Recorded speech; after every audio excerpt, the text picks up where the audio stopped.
Hello, this is Uncle Solo again. In this video, I want to introduce you to algebra.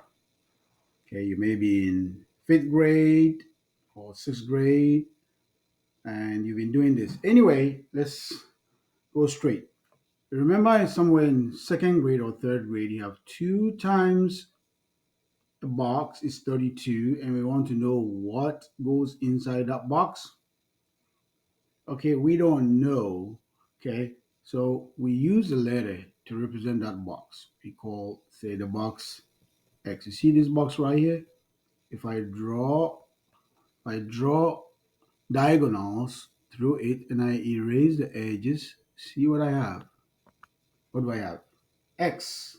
So your box, now look at it as X. We call X a variable. Or you say your box is, we don't know. It's a question mark. Is a y or y. So your box is, or your box could also be a y.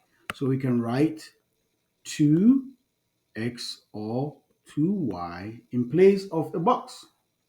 Okay. So in fact, you can use any letter to represent that box. And then we call these letters here, we call them the variables. Okay. Okay. Variables, they can vary, can take different forms, numbers, different numbers.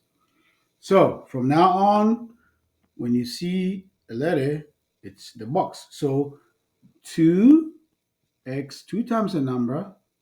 Let me use this x, all right, to differentiate it from multiplication sign. Okay, so we're moving away from using this as multiplication. It's a variable now. 2 times a number equals 32. And this is the way I want you to do it. So pay attention. What you do is, how do you find that number? You find it by dividing both sides by 2. The number that's multiplying your variable, write the name, is called coefficient of the variable.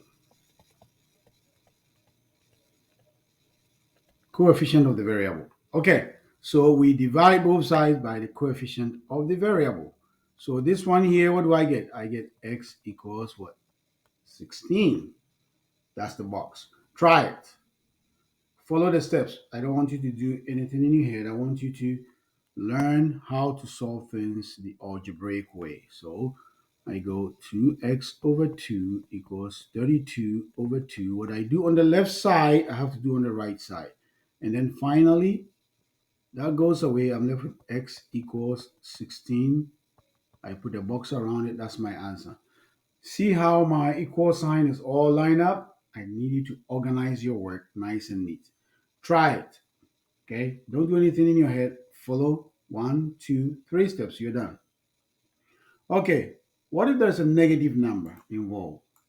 It's the same thing. It's the same thing. You're going to have, you divide both sides by the coefficient of your x, which is -3. You divide both sides by -3, and then that goes away. X equals 27 over 3 is 9, but 27 over -3 is -9. Keep that in mind. Okay, so that's just basically easy. All right, now what if we have a fraction involved? Okay, so what it is here, you mark it as 4 over 1. What it is you look at it, this denominator here, most people don't like fractions. So let's get rid of the denominator. Okay, let's get rid of the denominator. So how do we do it? We multiply both sides by the denominator. Okay, so if I do that, the 3 over up here on the top will cancel the 3 at the bottom. I'll be left with 2x equals 4 times 3, 12. Pause. Take a look. Look at it again, what I did, right? I multiply both sides, the left and the right, by the denominator. When I do that, since this 3 is on the top, since this 3 here is a numerator, it cancels the denominator. So do not multiply the 3 by 2x. Just cancel it out and you'll be left with what's on top, 2x. equals 12. And then what? You've done this, then you do 2x over 2 equals 12 over 2. X equals 6. You're done, right? Another method, another method is 2 over 3x equals 4. You make this over 1, and we call it the butterfly method. This number times that number is equal to that number. So 1 times 2x, we use parentheses to do multiplication, is the same as 3 times 4. So 2x, 1 times any number is the number. So it's 2x equals 12. What do we do? Same steps, divide by the coefficient, x equals 6. Okay, again, what do you call the number that's multiplying or dividing a variable? It's called what? The coefficient. All right, let's talk about something real quick, something called like terms. You see 6a, call it 6 apples and 3 apples. They are called like terms. But 6a and 3 are not like terms. So I can add and I'll get 9a, 9 apples. But 6a plus 3, I cannot. I just leave it like this. You can't do anything to it. It just stays like that. So you cannot say 6a plus 3 is 9a. It doesn't work like that. They are not like terms. The same here, 3x and 2x, I can add them and I get 5x. They are like terms. But these two are not like terms. But this one has a variable, this one doesn't. The same here. Negative 5 and 8 are integers, but negative 5 and negative 5x, they are different. Okay? All right. So we are done with multiplication or division. Now let's try addition. I have a number added to 8 equals 20. How do I find that number? It's adding, so this is plus 8. So to find that number, what do? I subtract 8 from both sides and I say my x equals 12. See that? So I use subtraction to reverse this positive number. Okay, let's do so. Try it. Try it here. Pause it and then try it first. Okay, so same thing. Let's move on. Okay, now I come over here and I have 2x plus 8 equals 16. This is going to involve more than one step. This is what we call two-step equation. So the first thing you do is 16. This positive number here, see this is an integer, this is an integer. So I want to group my integer. I want to group it on one side to the right and my variable to the left. Since it's a plus 8 here, I minus the 8 from both sides. Underline it. 2x equals 16 minus 8 is 8. First step, right? I've got the first step done, but I'm not done. Then 2x, I divide both sides by the coefficient, and I say x equals 4.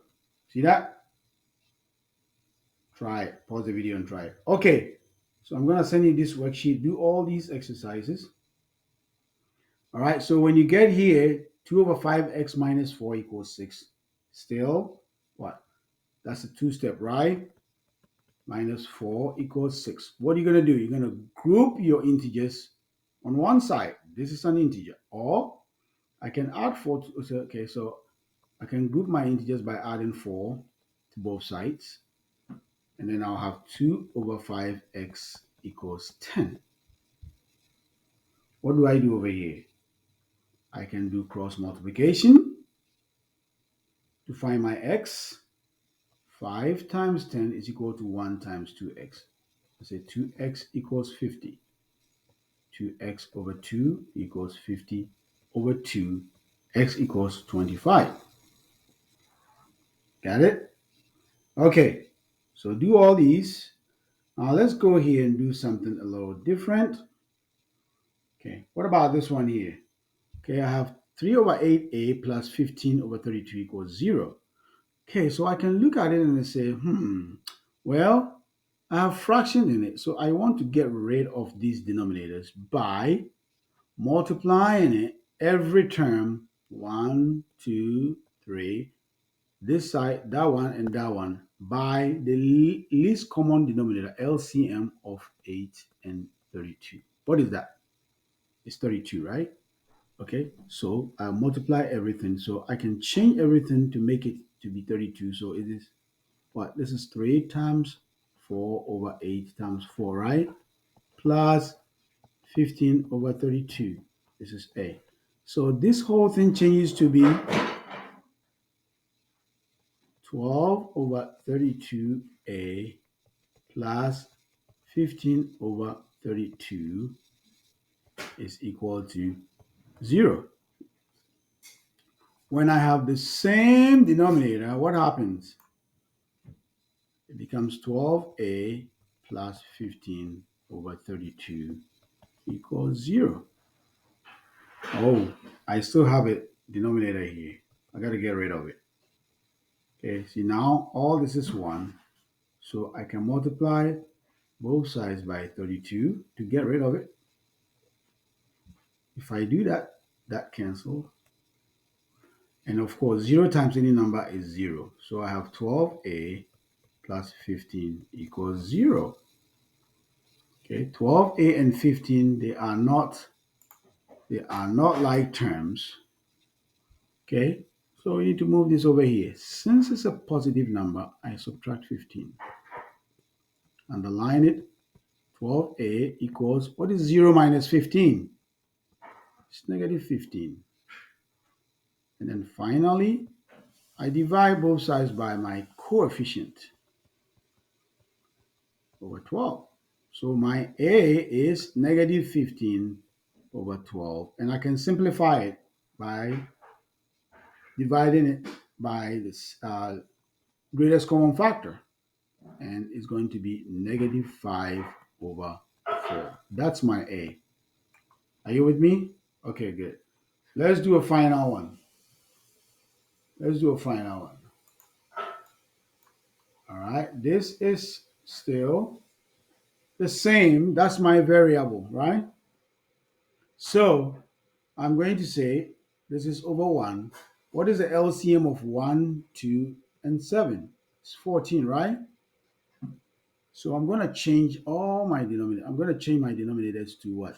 14. Let me do this side first.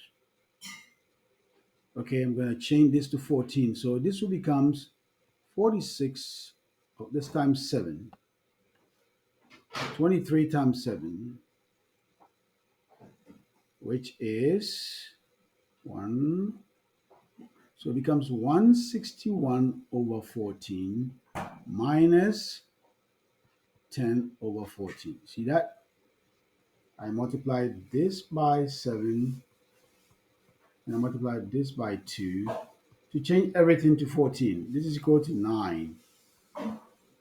So since these two have the same denominator, I can say 161 minus 10 over 14 equals 9.